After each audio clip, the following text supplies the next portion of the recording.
Hello and welcome and namaste from New Delhi. You're watching DD India Live. I'm Gautam Roy and coming up in the next 30 minutes. Prime Minister Narendra Modi slams Pakistan, says terrorism no longer proxy war as Pakistan's well-planned terror strategy has been exposed. Adds India's response will be on the same lines. To further bolster India's indigenous defence capabilities, Defence Minister Rajnath Singh clears the country's first fifth-generation stealth combat aircraft project. The UK stands with Liverpool, says Prime Minister Keir Starmer after car ploughs into soccer fans during Premier League title parade, injuring dozens. And Nepal's Sherpa Kami Rita, also known as the Everest Man, scales Mount Everest for a 31st time, breaking his own record of most climbs up the world's tallest peak.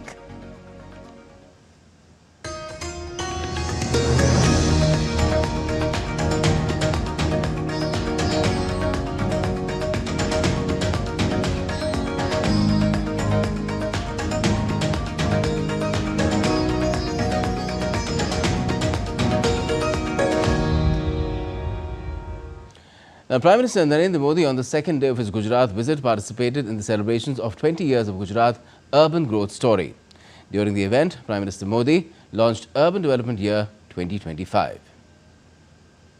The PM inaugurated and laid the foundation stones for multiple projects related to urban development, health and water supply. He dedicated more than 22,000 dwelling units under Pradhan Mantri Awas Yojana. The PM also released funds to the tune of 3,300 crore Indian rupees to urban local bodies in Gujarat under the Swarnam Jayanti Mukhyamantri Shahri Vikas Yojana. Addressing the gathering then, the Prime Minister stated that historically what was termed proxy war has now evolved, especially after the events of the 6th of May. जब आतंकवाद के 9 ठिकाने तय करके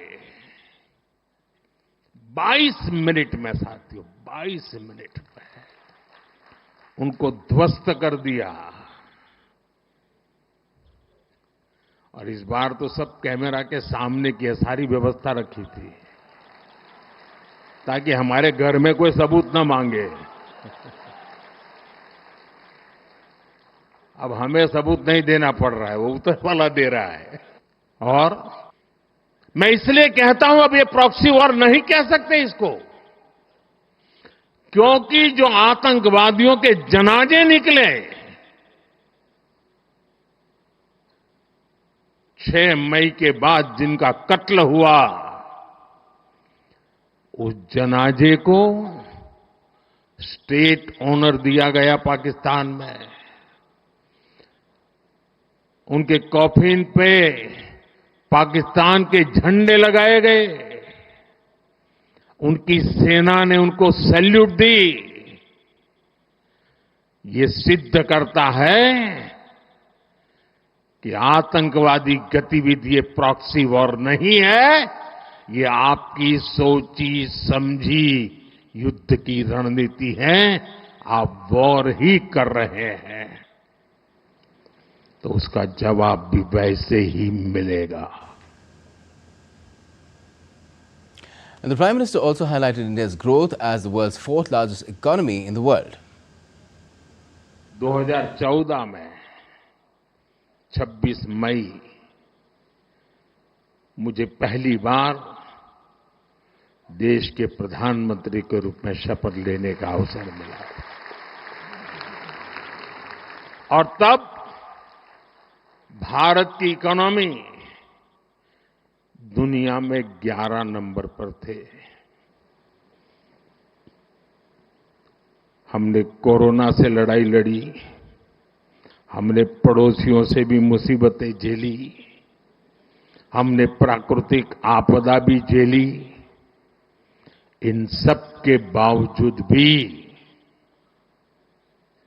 इतने कम समय में हम 11 नंबर की इकोनॉमी से 4 नंबर की इकोनॉमी पहुंच गए। And earlier, Prime Minister Modi also held a roadshow in Gandhinagar where people lined up along the route and showered flower petals when the Prime Minister's cavalcade passed by.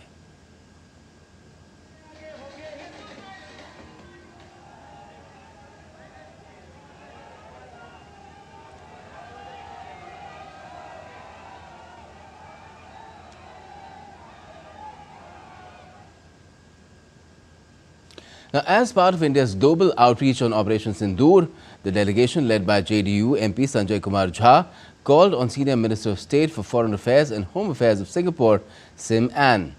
During the meeting, the Indian delegation conveyed India's strict stance against terrorism, adding that Operation Sindoor has carved out a new benchmark of India's fight against terrorism. The delegation added that India will not bow down to any nuclear blackmail. Singapore's minister conveyed that her nation strongly condemns Pahalgam terror attack and stands with India against terrorism. Earlier in the day, the delegation members briefed Singaporean officials on the developments since Pahalgam terror attack, Operation Sindoor, and India's new normal in combating terrorism. The Indian parliamentary delegation led by Kanimozhi Karunanidhi met with parliamentary delegation of Slovenia on Tuesday. The Indian delegation called on Marko Lotric, President of the National Council of Slovenia. The delegation conveyed India's resolved stance of zero tolerance towards terrorism and the new normal after Operation Sindoor. They appreciated Slovenia's role as a non-permanent member of the UN Security Council in promoting global peace and its unequivocal condemnation of terrorism that needs to be eradicated. The Slovenian delegation appreciated the message of national unity conveyed by the delegation and their effort to reach out to the Slovenian side. They also condemned the Pahalgam terror attack and conveyed that terrorism in any form can never be tolerated. And the Indian delegation led by Member of Parliament Ravi Shankar Prasad interacted with French media in Paris and briefed them about India's action against Pakistan-sponsored terrorism. The delegation also held discussions with French think tank and the Indian community and strongly expressed India's unwavering commitment against terrorism. The discussion with the French think tank was on the involvement of Pakistan in the Pahalgam terror attack on the 22nd of April. Details were shared about India's response and Operation Sindoor. The all-party delegation led by Bechayant Jayapanda has been in Kuwait, and on Tuesday the delegation visited the exhibition at National Library Rila-e-Dosti, 250 years of India-Kuwait friendship, showcasing rare manuscripts, historical books, coins and artifacts, underscoring India-Kuwait deep historical connections. The delegation, in an interaction with the Indian diaspora, engaged in India's response to the 22nd of April Pahalgam terror attack and its broader fight against cross-border terrorism. Now, India's all-party delegation will project New Delhi's national consensus and resolute approach to combating terrorism in all forms and manifestations. The delegation, led by NCP MP Supriya Sule, is visiting Egypt, Qatar, Ethiopia and South Africa. In South Africa, the delegation will be holding meetings till the 29th of May in Cape Town. DD India's Nazneen Ismail has sent us this report. A high-level Indian all-party delegation led by Supriya Sule has arrived in South Africa. It is one of 7 groups tasked by New Delhi with visiting key partner countries. Their visit forms part of Operation Sindoor, a significant diplomatic outreach launched in the wake of the tragic Pahalgam attack aimed at strengthening international cooperation in the fight against cross-border terrorism. The delegation, which includes members of parliament from across party lines, senior political leaders and seasoned diplomats, is here to present India's unified stance and unwavering commitment to combating terrorism in all its forms. They will be in South Africa over the next 2 days, engaging with key stakeholders, carrying forward India's strong message of zero tolerance towards terrorism. India and South Africa share a long-standing relationship rooted in historical ties, shared values and a common commitment to democracy, peace and development. From their solidarity during the anti-apartheid movement to ongoing collaboration in multilateral forums such as BRICS, IBSA and the G20, the two nations have consistently supported each other on global platforms. This visit further reinforces their strategic partnership and shared resolve to build a safer, more secure world. This visit is not just diplomatic, it's a declaration of solidarity and resolve in the face of terrorism. I'm Nazneen for DD India, Johannesburg, South Africa.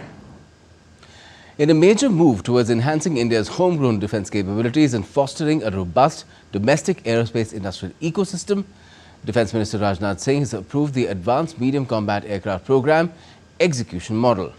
Aeronautical Development Agency is set to execute the program through industry partnership.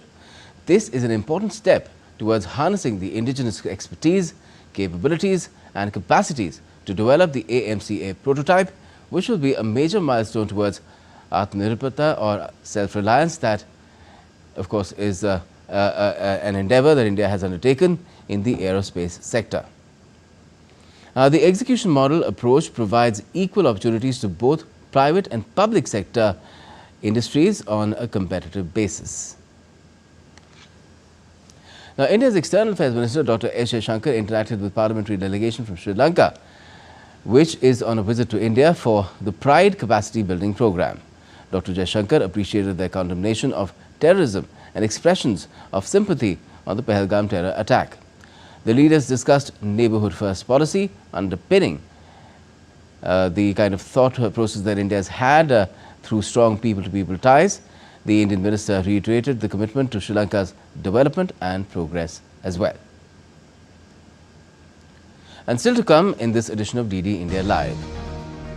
The Gulf Cooperation Council or GCC expects trade with the Association of Southeast Asian Nations, that's ASEAN, to hit $180 billion by 2032.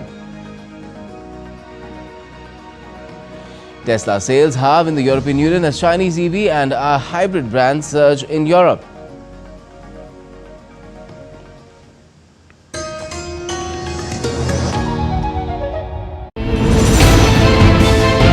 Geopolitics and trade deals.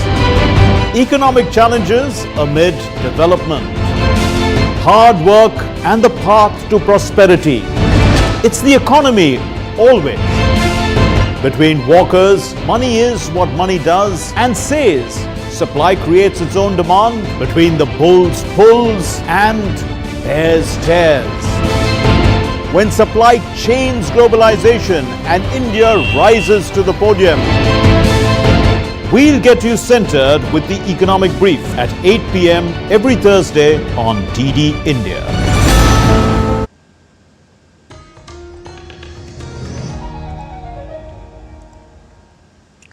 Welcome back. You're watching DD India Live. I'm Gautam Roy. Now, at the second ASEAN GCC summit, the Gulf Cooperation Council is expecting a $180 billion trade with ASEAN countries. Crown Prince of Kuwait, Sheikh Sabah Al Khalid Al Sabah, on Tuesday highlighted the importance of strategic partnerships in areas of food security and digital economy. Now, this comes amid economically volatile global conditions and the US's trade tariff threats. Kuala Lumpur is hosting regional leaders for the 46th ASEAN Summit as Malaysia chairs the summit this year. Car sales in Europe fell in April amid a weakening economy. And while more electric vehicles are being sold, Tesla is selling less cars on the continent. Joining us with more is DW's Chiponda Chimbelu in Berlin. Hi, Chiponda. Now, why are car sales falling in Europe, particularly Tesla? Thanks for having me. Well, new car sales here in Europe fell for the third time this year. In April, they contracted 0.3% on the year. And while that might look like a slight dip, it is a major concern for the industry because it was the third month of contraction this year. Now, car sales fell in January and February too. Demand for new vehicles, of course, is falling amid the ongoing tariff dispute with the United States. And Europe's car makers are also facing more competition from China, especially in the electric vehicle market. Meanwhile, European car makers have been announcing cost-cutting measures. On Monday, Swedish car maker Volvo said it is planning to cut 3,000 jobs. And other car makers cutting costs include Volkswagen, Mercedes-Benz, and Stellantis. Okay, that does not sound good for European car makers, but are there any more trends, pointers to the future? Well, the biggest decline in new car sales was actually in the combustion engine vehicle segment, and that decline was so significant that it offset the growth seen in the EV segment, which accounted for 17% of all vehicle sales. And the sales of Teslas have continued to tumble in Europe. They nearly halved in April Now, many experts have, of course, pointed out that European buyers are turning away from the electric vehicle maker because of its CEO, Elon Musk's links to the US president. And Musk has also received criticism for weighing in on European politics with his support for far-right parties. That may not have gone down well with EV buyers because it is, of course, a demographic that is generally likelier to be left-leaning. And now that Tesla is selling fewer vehicles here in Europe, it has been overtaken by the Chinese EV maker BYD. And that, of course, happened for the first time in April. BYD's car sales in Europe surged 169% last month. That's phenomenal. But what are European car makers doing to respond to this sort of changing dynamics in the entire auto market in Europe?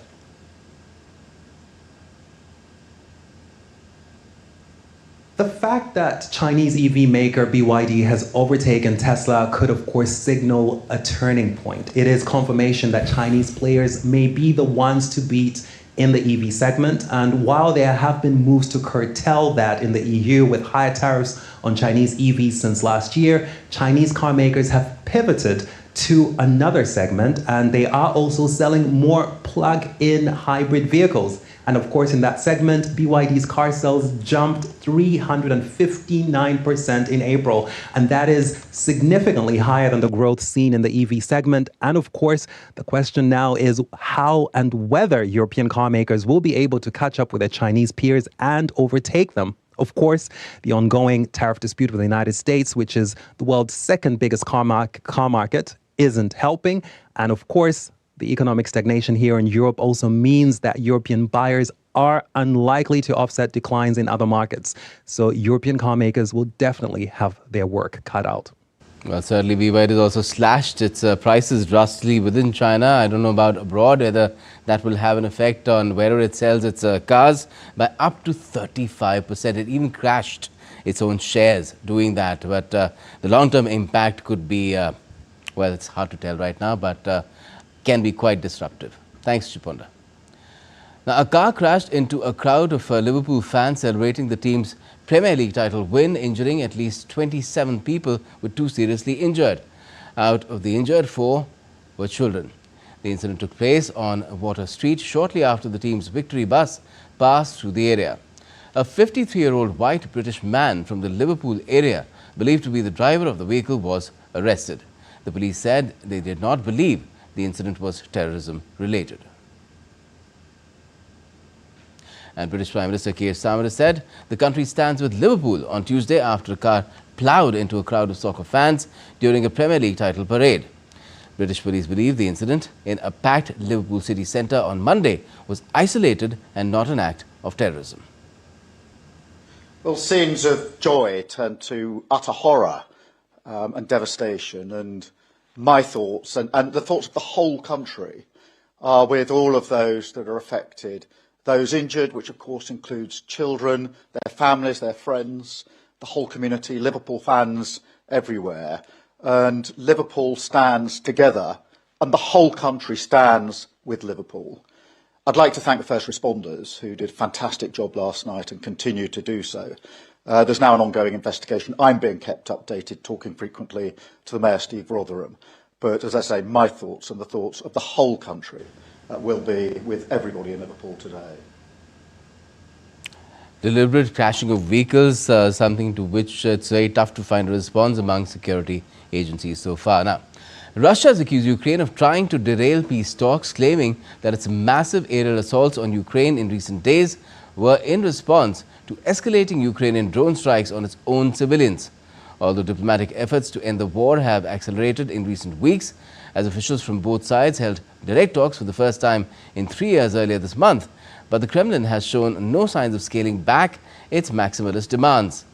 The Russian Defense Ministry said that Russian air defenses destroyed 2,331 Ukrainian drones between the 20th and the 27th of May, more than half of which were intercepted in areas outside the battlefield. Meanwhile, Kyiv accused Russia of trying to evade responsibility for the killings. Ukrainian President Volodymyr Zelensky's chief of staff, Andriy Yermak, on his Telegram post said that Russia needs more sanctions to be imposed on it, rather. Now, Russian Foreign Minister Sergei Lavrov has met with Turkish Foreign Minister Hakan Fidan in Moscow on Tuesday. During their meeting, both the countries' foreign ministers discussed about the significance of recent direct Russia-Ukraine talks, which were held in Istanbul. On Monday, Turkish counterpart also met with Russian President Vladimir Putin to discuss efforts to resolve the Ukraine conflict and to make further progress following direct negotiations. Closer home, the Supreme Court of Bangladesh on Tuesday acquitted Jamaat-e-Islami leader ATM Azharul Islam in a case against crimes against humanity during the 1971 Liberation War. The 7 justices of Appellate Division, headed by Chief Justice Syed Rafat Ahmed, delivered the verdict and ordered his immediate release if there is no other case pending against him.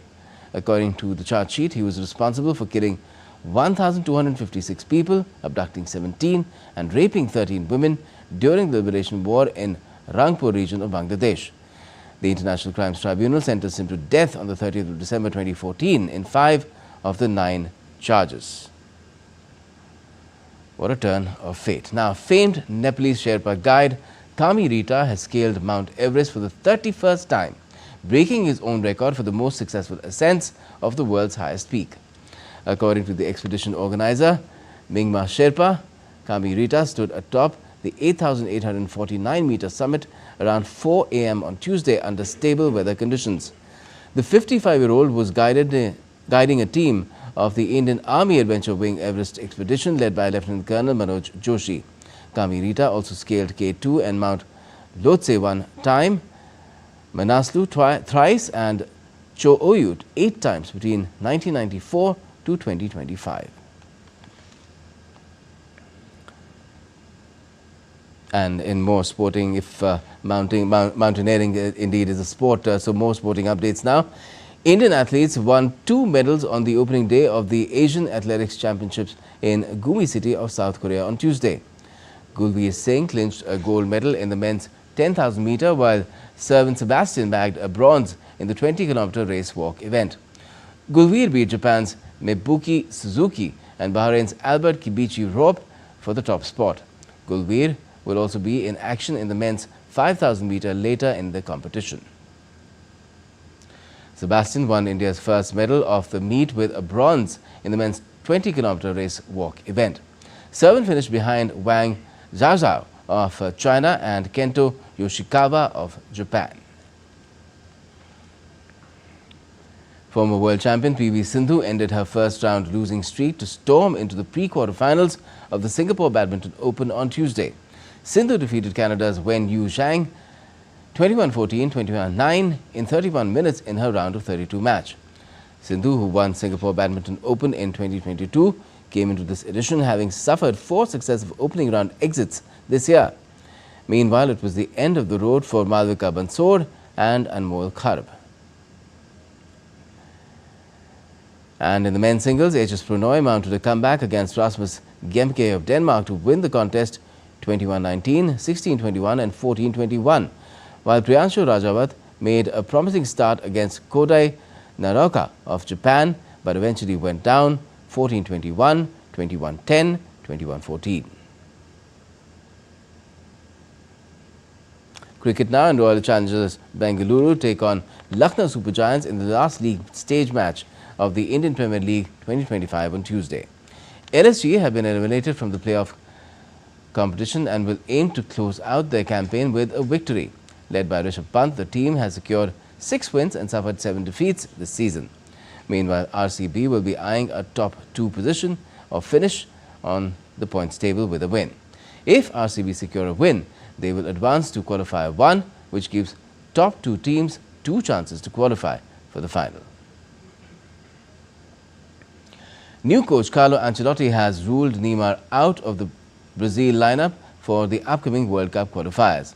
In his last game for Brazil in October 2023, Neymar suffered a serious knee injury and has not worn his country's colours since then. Ancelotti announced the return of midfielder Casemiro, Vinicius Jr. and Rafinha for June's qualifiers against Ecuador and Paraguay. Former Real Madrid manager Ancelotti is the first non-Brazilian in 6 decades to coach the record 5-time World Cup winners. Brazil has struggled for form in 2026 World Cup qualifying and it sacked Dorival Jr. in March after a humiliating 4-1 thrashing by Argentina.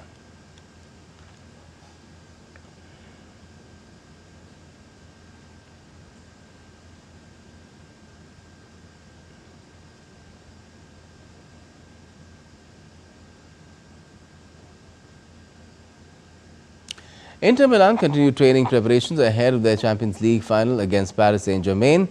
Inter Milan narrowly missed out on the Serie A title. Inter coach Simone admitted that his side was not hurt, but they were not allowing themselves to dwell on the past. Inter Milan will look to bounce back and regain confidence when they face PSG in the final on Sunday.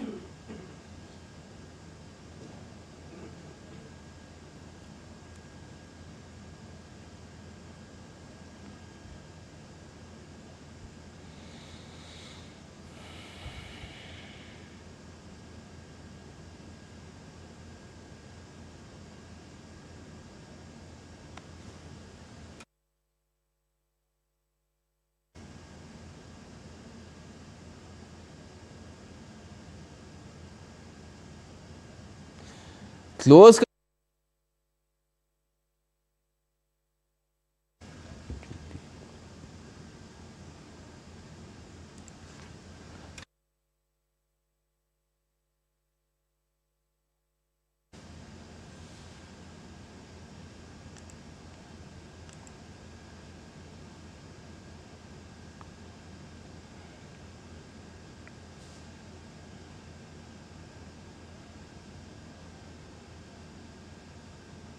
A season with ups and downs, great ups, great downs. So we have to put everything on the pitch, and that's what the fans can expect from us, and what we will do on the pitch. And this is the moment for Inter, and I believe in it, and I know that they will support us with everything they have, and we will do everything we have to do to win the game. And England's women's goalkeeper Mary Earps announced her retirement from international soccer with immediate effect on Tuesday. The decision shocked the soccer world or football world as it came barely a month before the start of the European Championship. Earps called time on an 8-year career that included numerous accolades like 2 FIFA Best Awards and a World Cup Golden Glove. Earps was a key player in both England's European Championship victory in 2022 and their runners-up finish in the Women's World Cup in 2023. Magnus Carlsen beat world champion D. Gukesh in the first round of the Norway Chess Tournament in Stavanger on Monday. It was the first classical meeting between Carlsen and Gukesh since the Indian teenager claimed the World Championship title in Singapore. Meanwhile, Arjun Erigaisi defeated China's Wei Yi in Armageddon after their game ended in a draw. In the women's section, Koneru Hampi took down R. Vaishali in an all-Indian battle. Al Ittihad have been crowned the Saudi Pro League champions after their final game of the season ended in a 1-0 win over Damak.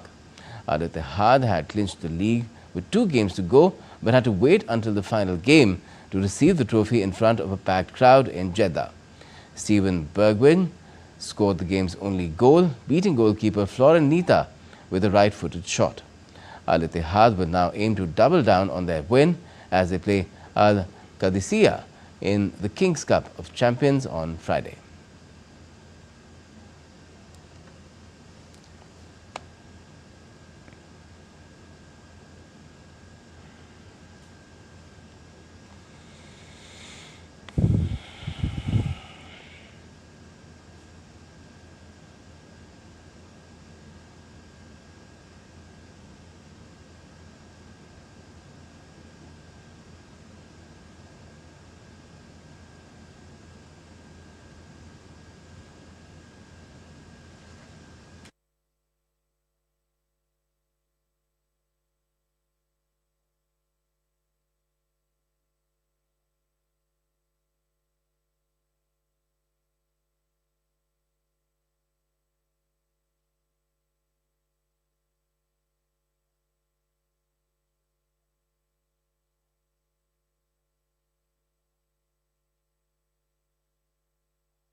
Let's get you some international stories now. In a village near the US border, Mexicans celebrated their cowboy heritage with two-day festival featuring traditional dances, rodeos and bonfires. The event blends different cultures from Kumeyaay to the Spanish mission established by Dominican missionaries in 1787.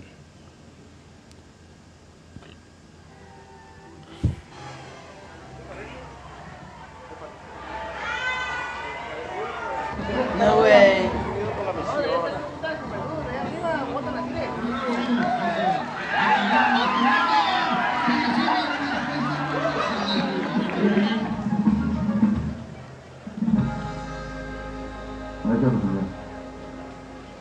Es una práctica que se ha venido desarrollando desde los inicios de la colonia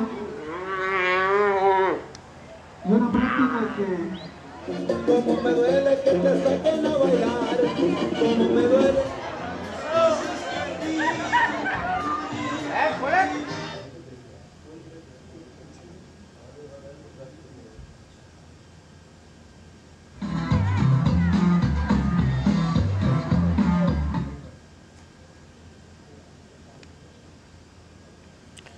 Now, the Education World Forum, a premier global platform for education, was held in London with a delegation from Uzbekistan in attendance. This year, the discussions focused on building inclusive, adaptable and sustainable education systems. In Greece's Alonissos Island, volunteer divers have been cleaning up the sea by removing plastic bottles, old tires and chains to protect marine life. Alonissos is popular for its clear waters and has Europe's largest protected marine park. Over 300 types of fish, dolphins and sea turtles as well thrive in these waters. Now, this cleanup, partly paid for by the European Union, is part of a bigger effort to stop pollution. Greece plans to create 2 more marine parks and will protect 30% of its waters by 2030. North Korea has slammed US President Donald Trump's Golden Dome missile shield plan as a very dangerous threat that aims to weaponize space. Pyongyang's foreign ministry has issued a memorandum calling the system a very dangerous threatening initiative aimed at threatening the strategic security of the nuclear weapon states. Trump announced new details and initial funding for the missile shield system last week, calling it very important for the success and even survival of our country. प्रधानमंत्री महोदय अभिवादन स्वीकार करते हुए उपस्थित विशिष्ट अतिथिगणों का प्रथम पंक्ति में अपने स्थान पर विराजमान होते हुए माननीय प्रधानमंत्री श्री नरेंद्र मोदी एक बहुत ही विशिष्ट समारोह है, बहुत ही गरिमामय गरिमापूर्ण समारोह, पद्म पुरस्कार अलंकरण समारोह जिसका दूसरा चरण यहां गणतंत्र मंडप में आयोजित हो रहा है। देश के हर कोने से, अलग अलग राज्यों से अलंकृत किए जाने वाले व्यक्तियों का चयन हुआ है। लोक कार्य के लिए तेलंगाना से श्री मंदा कृष्ण मदिगा शामिल हैं, जिन्हें पद्मश्री से सम्मानित किया जाएगा राष्ट्रपति महोदया के द्वारा। केंद्रीय मंत्रिमंडल के सदस्य श्री धर्मेंद्र प्रधान प्रथम पंक्ति में विराजमान हैं। दिल्ली के उपराज्यपाल श्री वीके सक्सेना भी गणतंत्र मंडप में उपस्थित।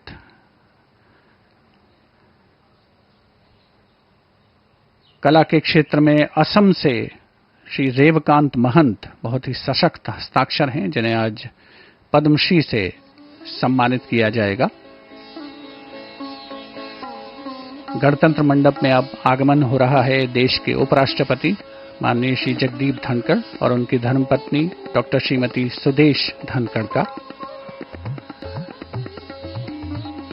अभिवादन स्वीकार करते हुए माननीय उपराष्ट्रपति महोदय उपस्थित विशिष्ट अतिथिगणों का अपने निर्धारित स्थान पर विराजमान प्रथम पंक्ति में।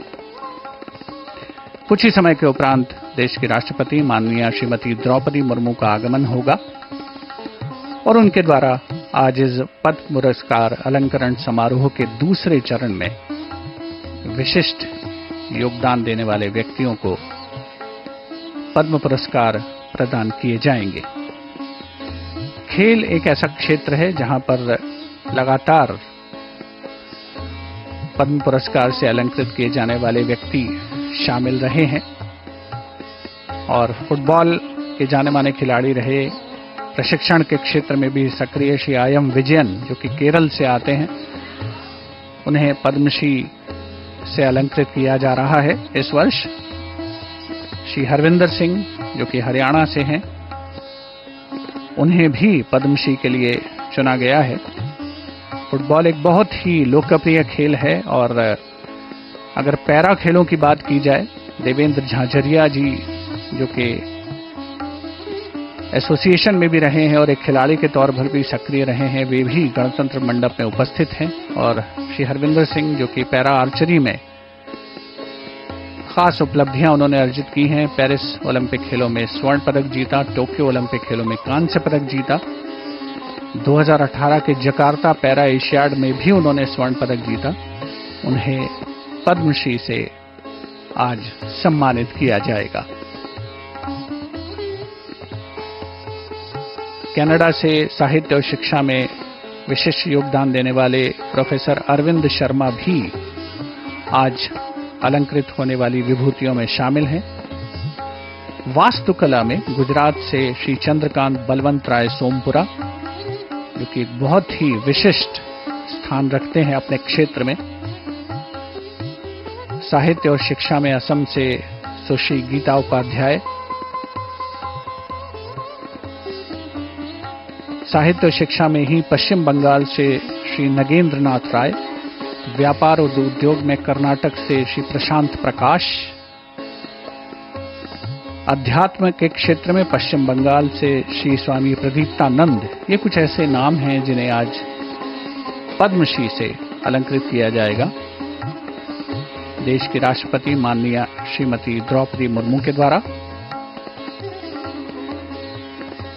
पद्म पुरस्कारों की चयन की प्रक्रिया में पिछले वर्षों में गुणात्मक बदलाव आया है और इसीलिए देश के हर कोने से, देश के हर तबके से इन पुरस्कारों के लिए नामांकन की जो प्रक्रिया है उसमें काफी गुणवत्ता में भी सुधार हुआ है। साथ ही काफी संख्या में नामांकन स्वीकार किए जाते हैं, फिर उनका मूल्यांकन होता है एक विशिष्ट पद्धति के द्वारा। गणतंत्र मंडप में जो भी विशिष्ट अतिथिगण उपस्थित हैं या फिर जो विभूतियां अलंकृत होने वाली हैं, उनके परिजन, उनके चेहरे पर उल्लास, उमंग, उत्साह साफ पढ़ा जा सकता है। आज के इस विशेष समारोह का वो हिस्सा बन रहे हैं, उसके साक्षी बन रहे हैं। गणतंत्र मंडप में अब आगमन हो रहा है देश की राष्ट्रपति माननीय श्रीमती द्रौपदी मुर्मू का।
आदरणीय राष्ट्रपति महोदय, आपकी आज्ञा हो तो पद्म पुरस्कार 2025 के अलंकरण समारोह की कार्रवाई आरंभ की जाए।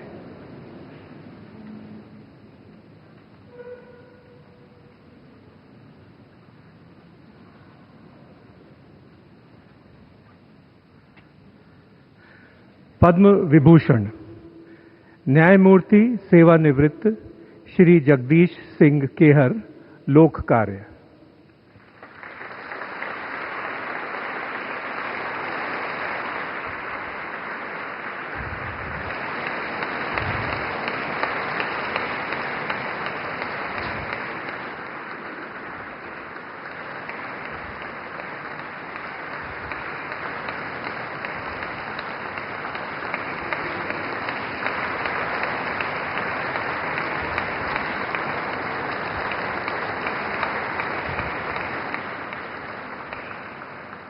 श्रीमती कुमुदनी लाखिया, मरणोपरांत कला नृत्य, उनके पौत्र श्री सहान हत्तनगढ़ी।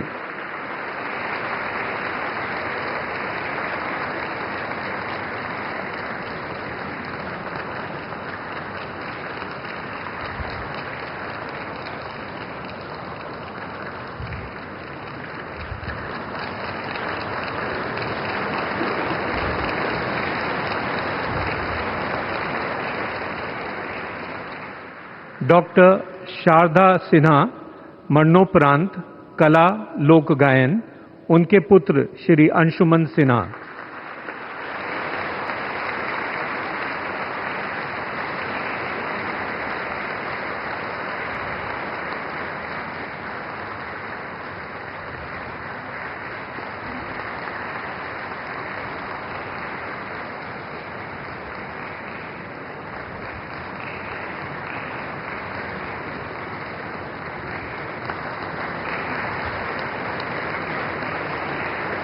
पद्म भूषण डॉक्टर शोभना चंद्र कुमार, कला नृत्य।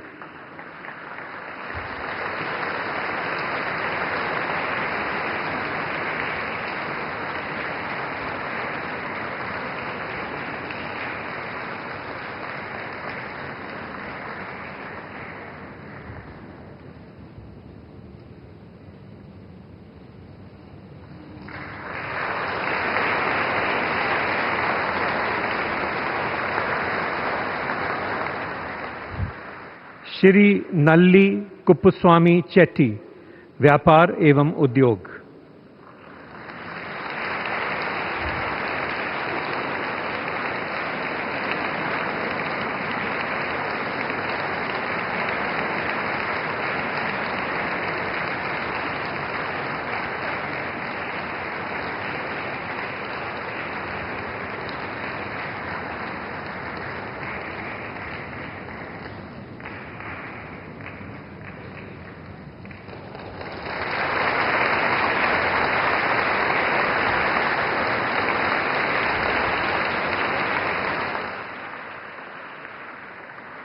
डॉक्टर विवेक देब्रॉय, मरणोपरांत साहित्य एवं शिक्षा, उनकी पत्नी श्रीमती सुपर्णा बैनर्जी।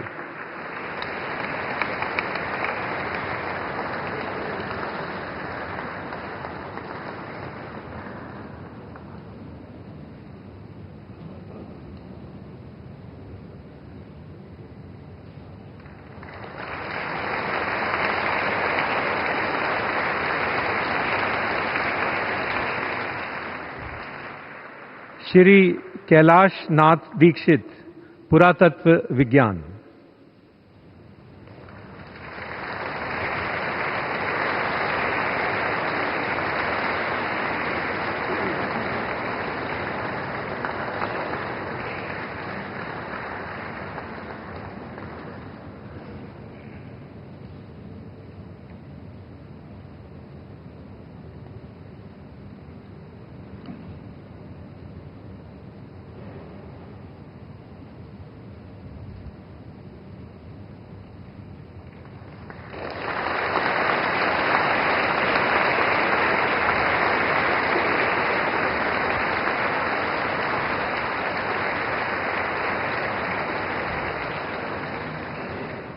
श्री जतिन गोस्वामी, कला नृत्य।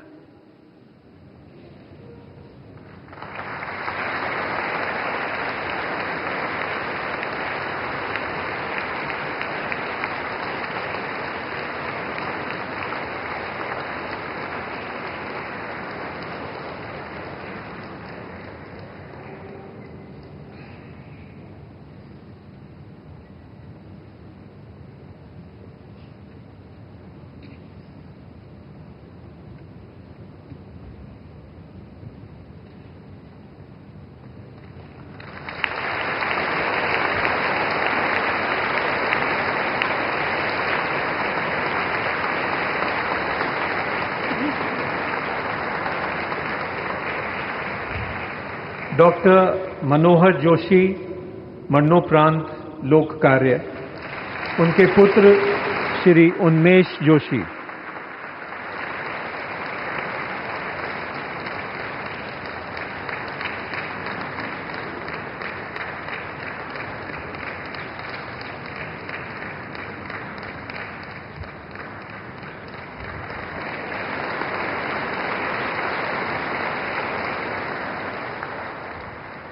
श्री अनंत नाग, कला फिल्म अभिनय।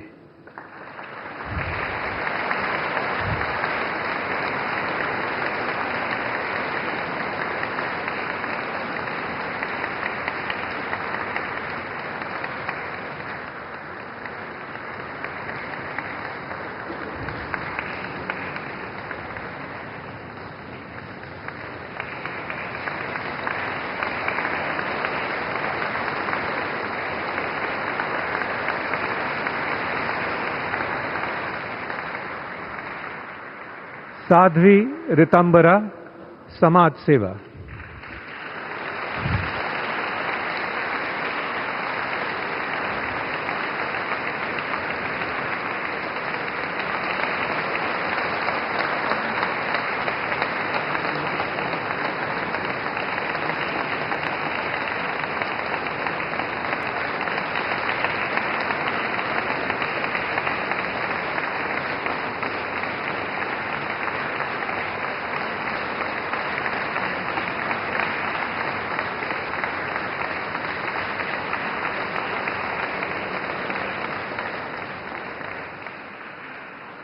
पद्म श्री श्री वेलु आसान, कला संगीत।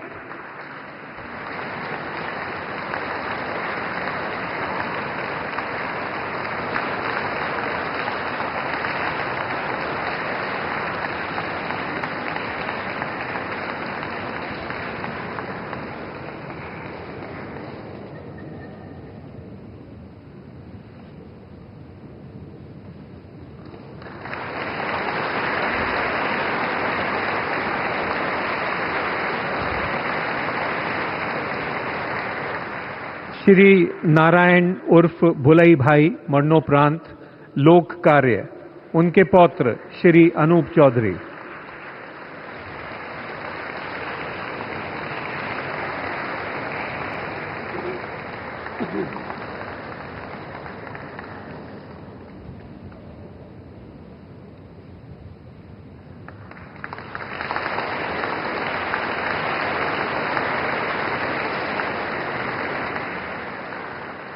श्री सज्जन भजन का, व्यापार एवं उद्योग।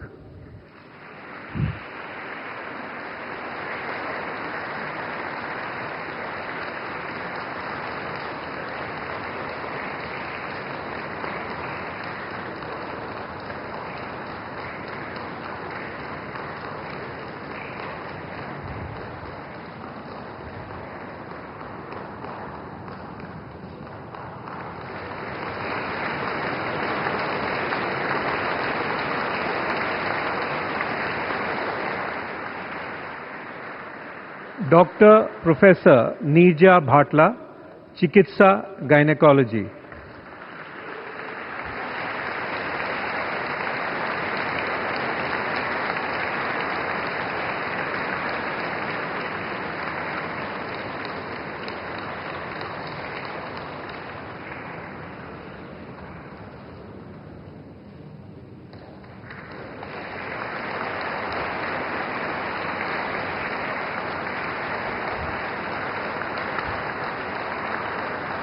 श्री अजय वी भट्ट, विज्ञान एवं इंजीनियरिंग।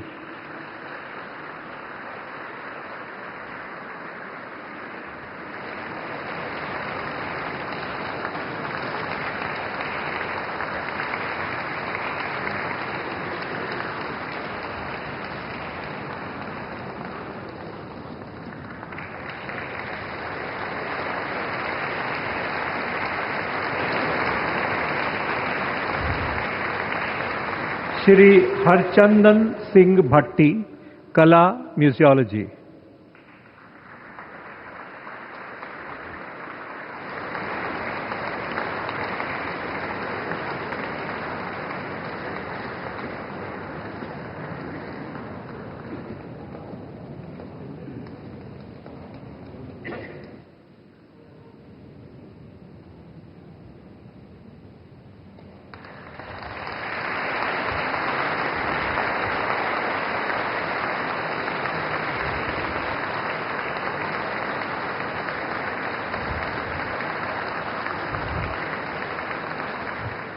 डॉक्टर भीम सिंह भवेश, समाज सेवा।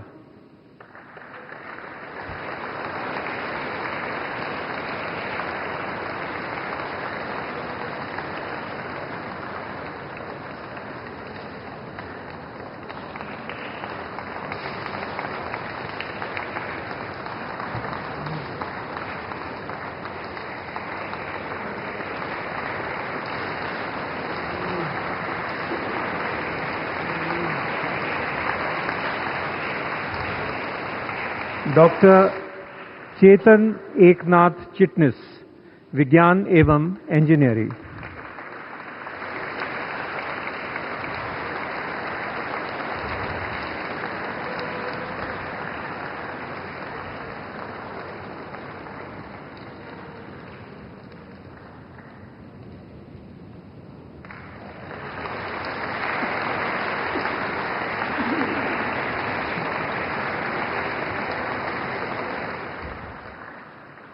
डॉक्टर विलास गजानन राव डांगरे, चिकित्सा होम्योपैथी।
डॉक्टर पी दक्षिणामूर्ति, कला संगीत।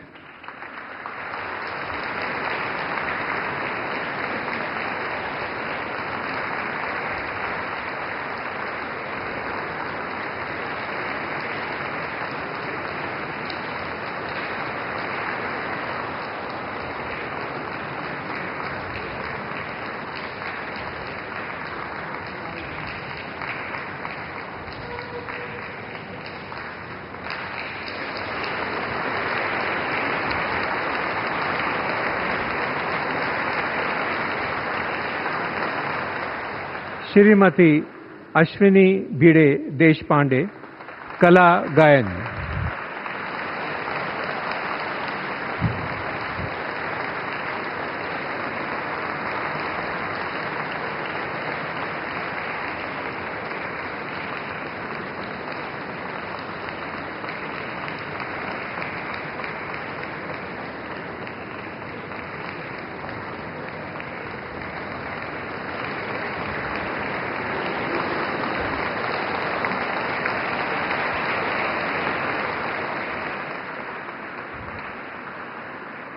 डॉक्टर संतराम देशवाल, साहित्य एवं शिक्षा।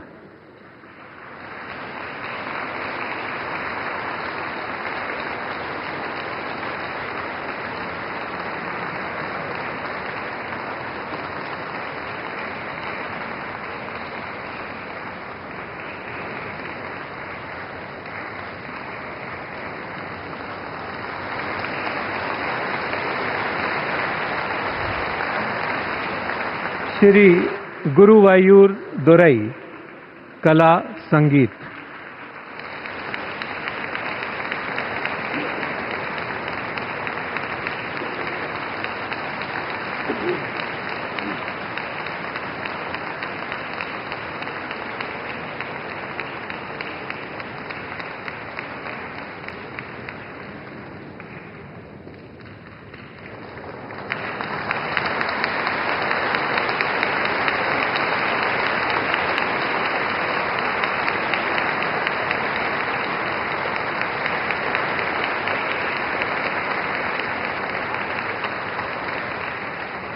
श्रीमती जुडे योमगम गामलिन, समाज सेवा।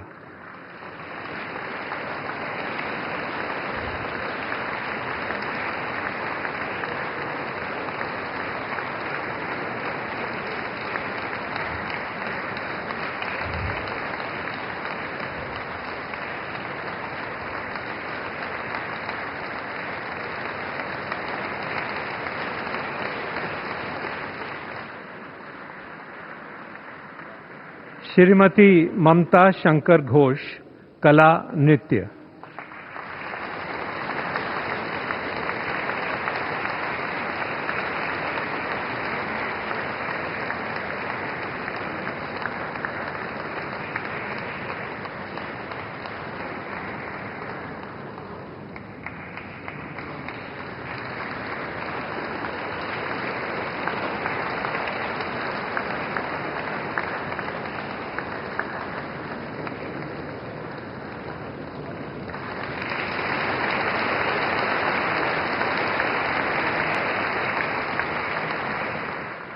श्री एल हांगथिंग, कृषि।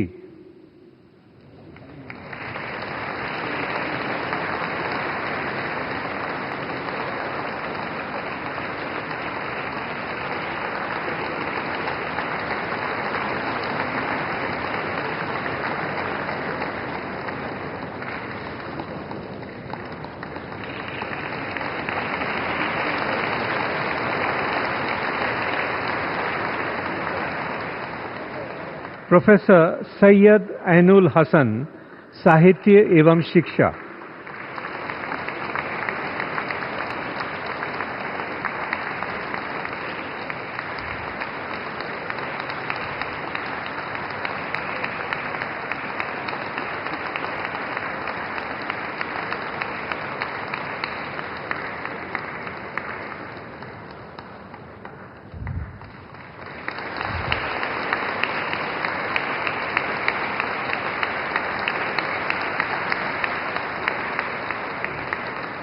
डॉक्टर बुधेंद्र कुमार जैन, चिकित्सा ऑप्थेल्मोलॉजी।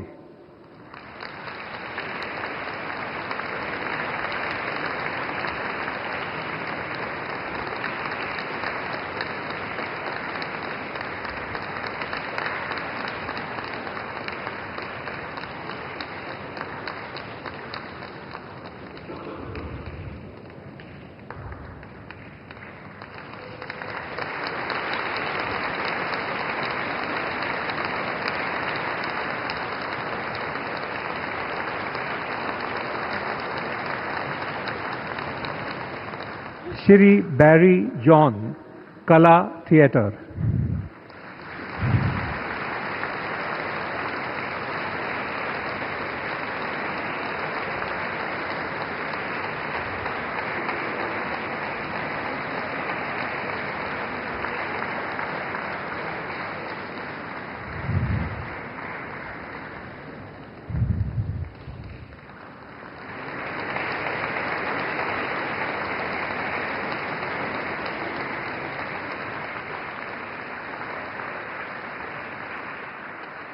श्री जगदीश जोशीला, साहित्य एवं शिक्षा।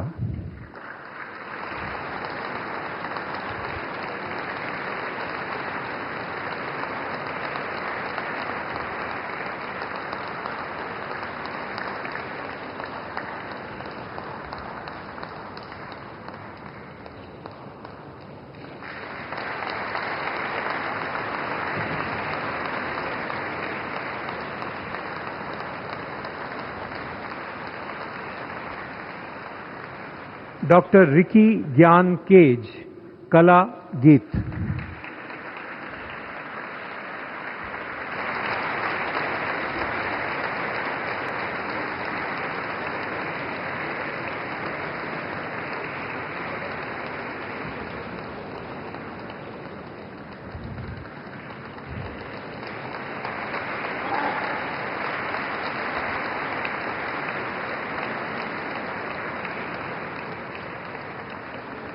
प्रोफेसर के एल कृष्णा, साहित्य एवं शिक्षा।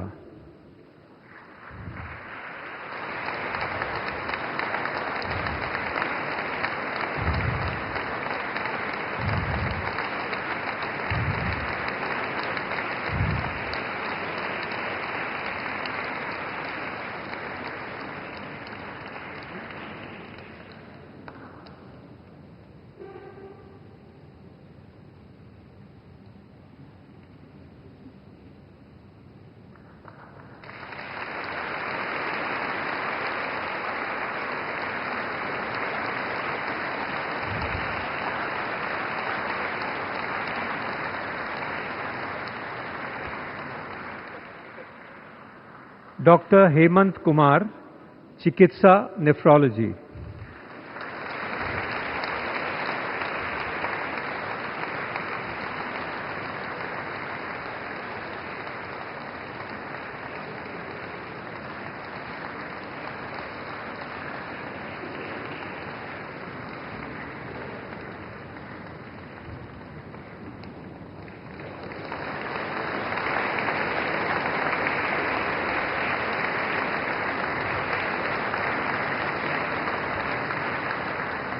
आचार्य श्री किशोर कुणाल, मरणोपरांत, सिविल सेवा, उनके पुत्र श्री सायन कुणाल।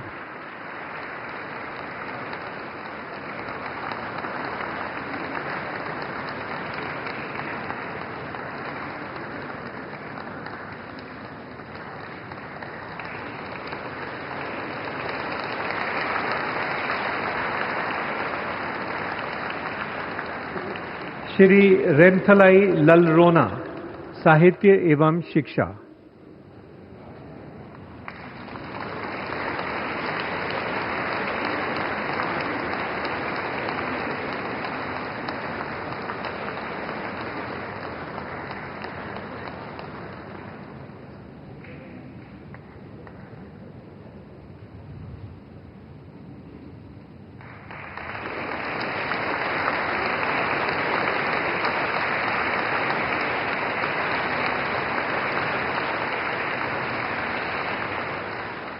श्री मंदा कृष्ण माडिगा, लोक कार्य।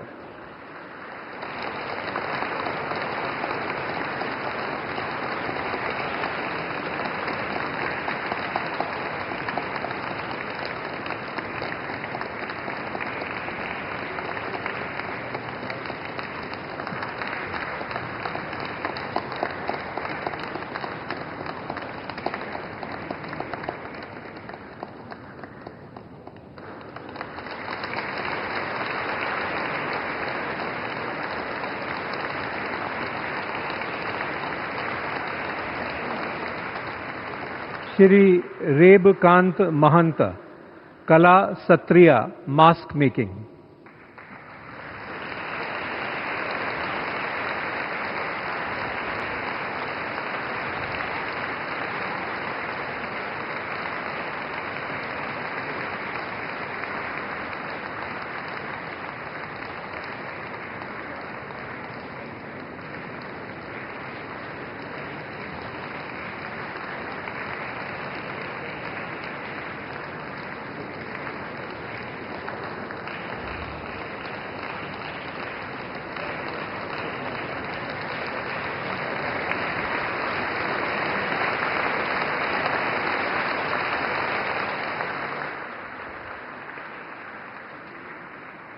श्री पंडी राम मंडावी, कला वुडक्राफ्ट।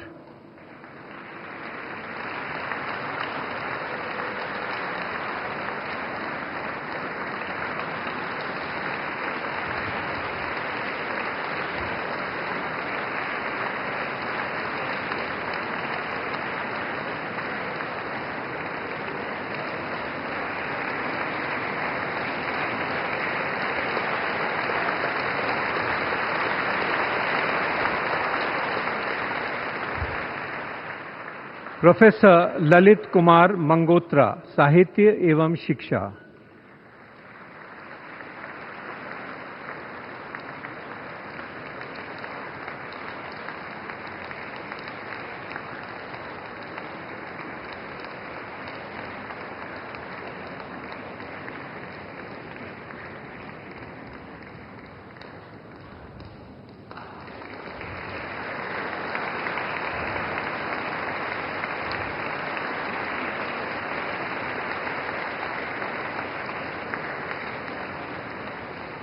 आचार्य योनस मजेठी, अध्यात्म।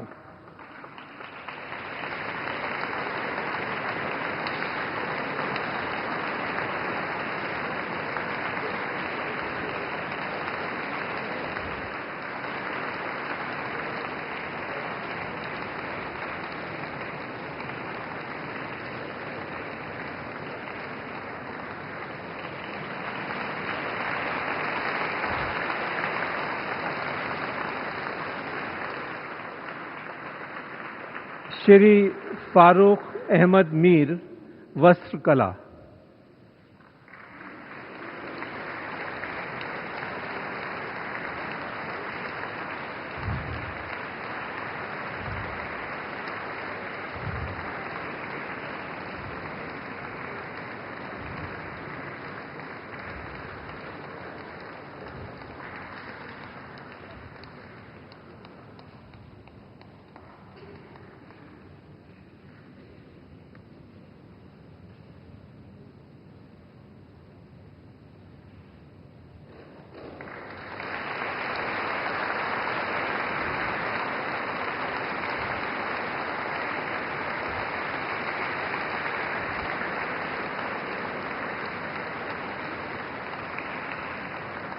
श्री महावीर नायक, कला लोक गायन।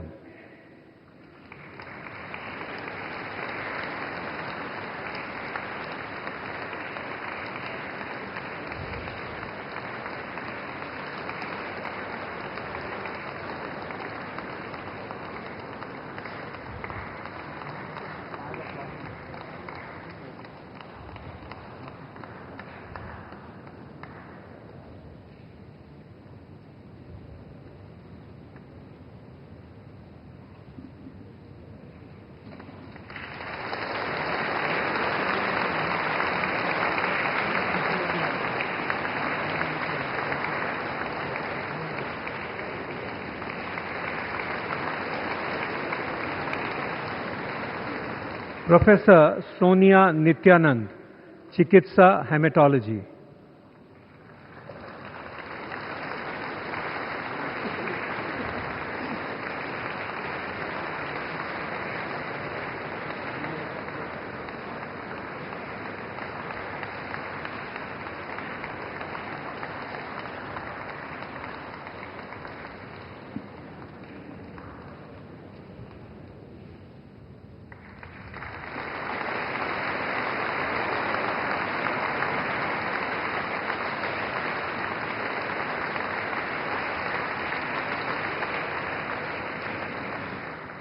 श्री अच्युत रामचंद्र पलव, कला कैलीग्राफी।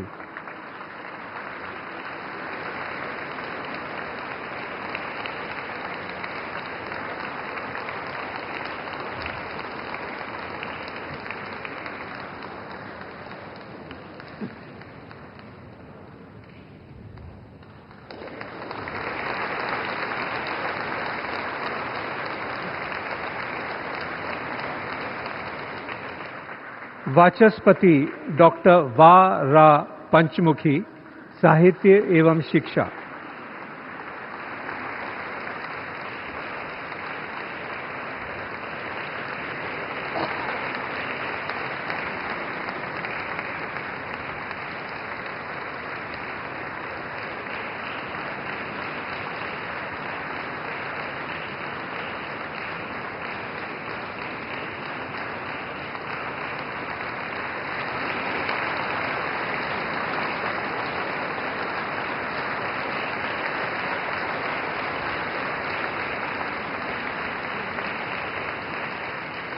डॉक्टर सेदुरमन पंचनाथन, विज्ञान एवं इंजीनियरिंग।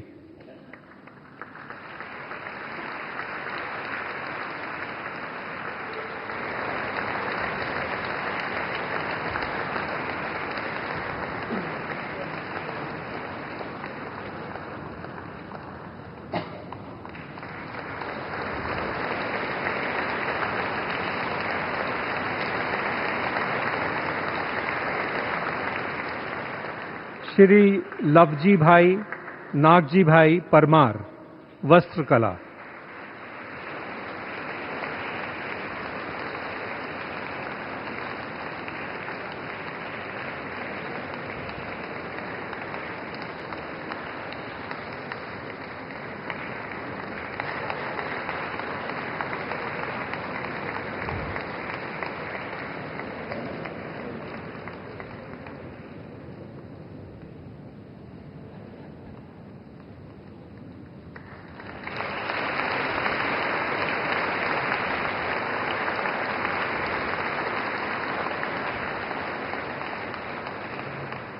श्री स्वामी प्रदीप्तानंद, आध्यात्म।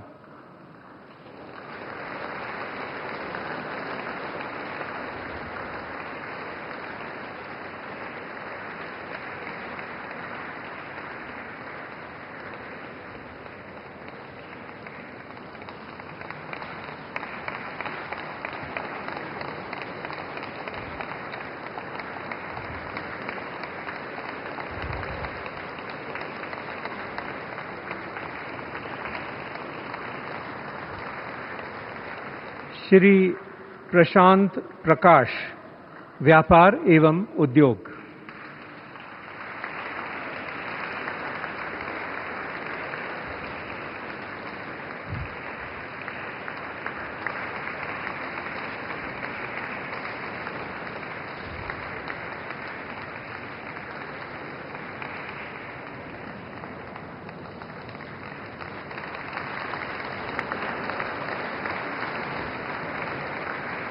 श्री नगेंद्रनाथ रॉय, साहित्य एवं शिक्षा।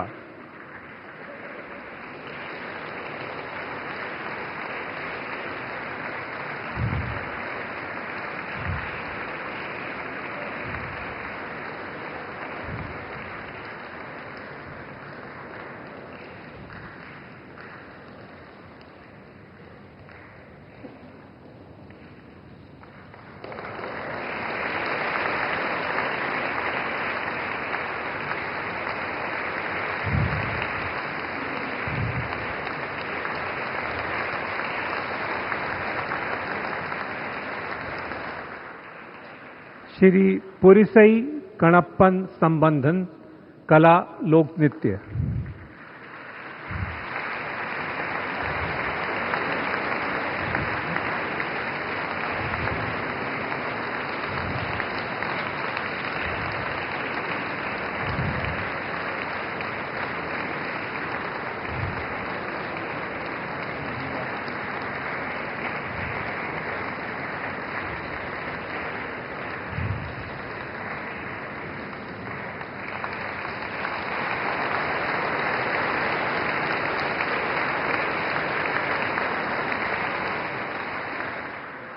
श्री अशोक लक्ष्मण सराफ, कला फिल्म अभिनय।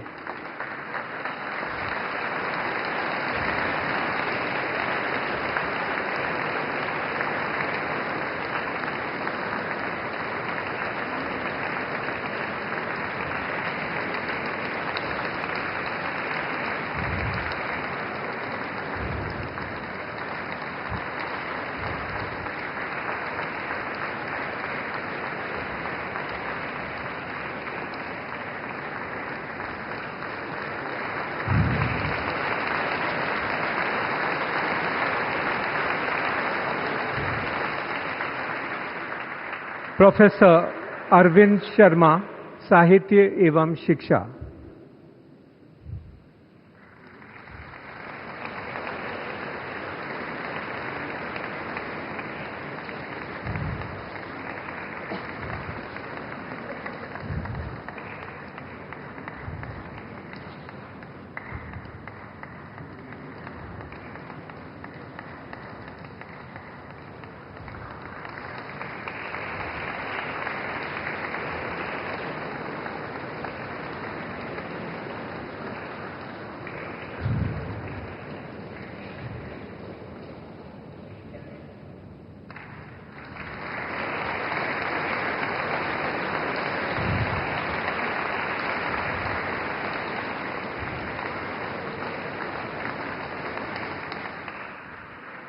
प्रोफेसर आशुतोष शर्मा, विज्ञान एवं इंजीनियरिंग।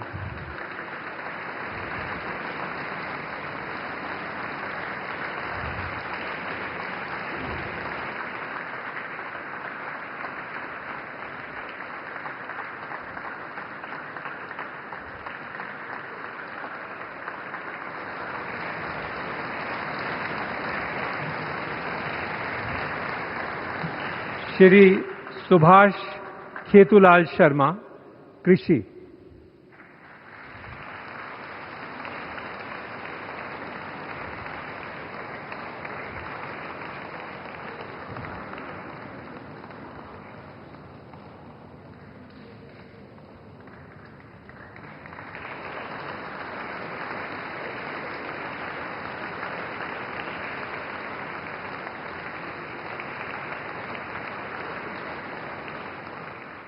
श्री हरविंदर सिंह, खेल तीरंदाजी, दिव्यांग।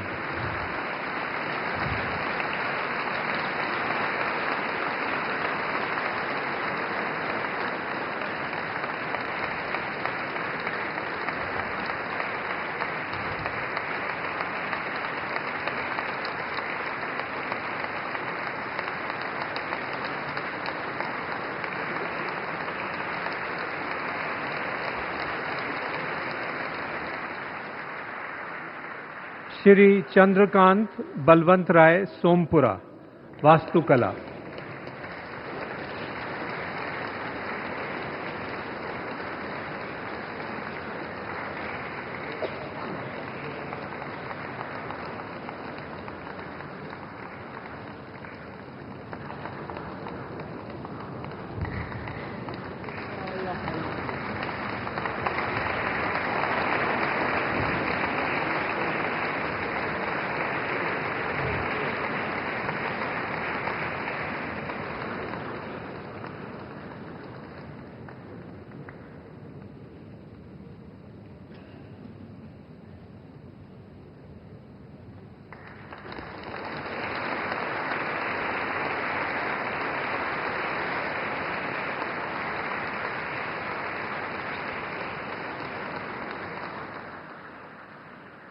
प्रोफेसर मंडयम दोड्डमणे श्रीनिवास, विज्ञान एवं इंजीनियरिंग।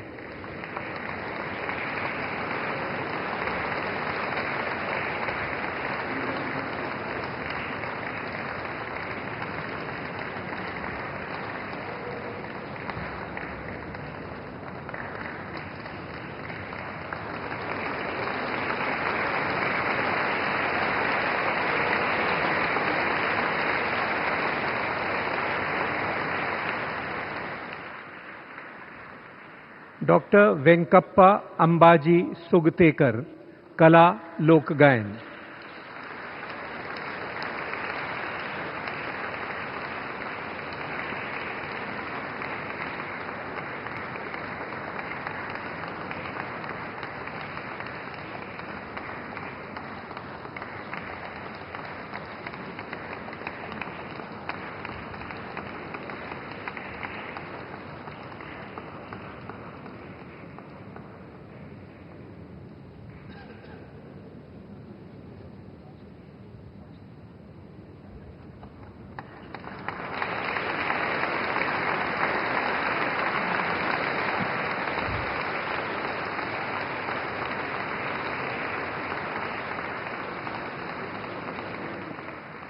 श्री I.M.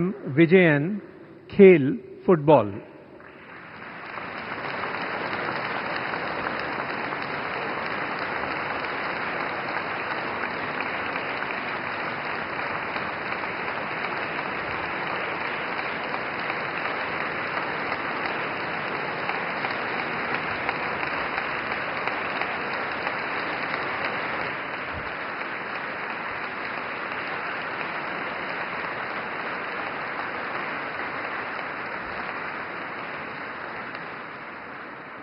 श्री सी.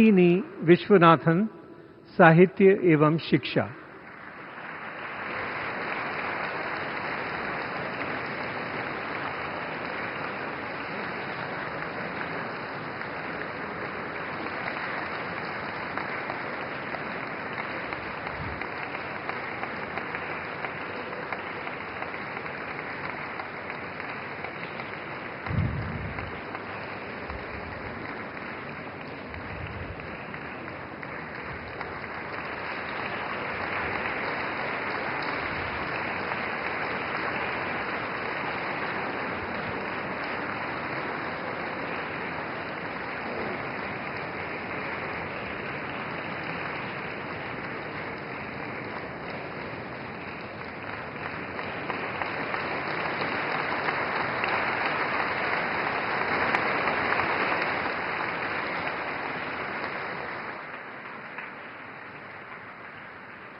आदरणीय राष्ट्रपति महोदय, आपकी आज्ञा हो तो अलंकरण समारोह की कार्रवाई समाप्त की जाए।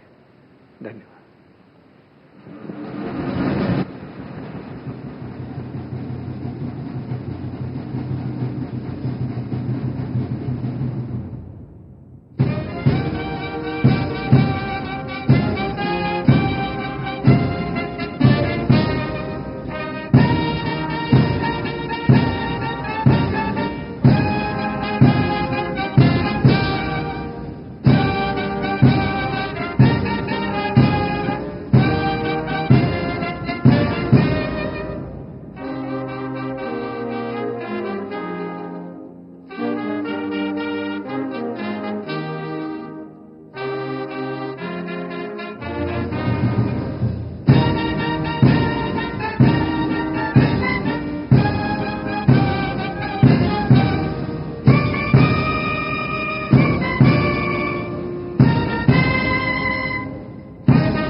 देश के राष्ट्रपति माननीय श्रीमती द्रौपदी मुर्मू ने अलग अलग क्षेत्रों में विशिष्ट योगदान देने वाले व्यक्तियों को आज गणतंत्र मंडप में आयोजित भव्य समारोह में पद्म अलंकरण प्रदान किए।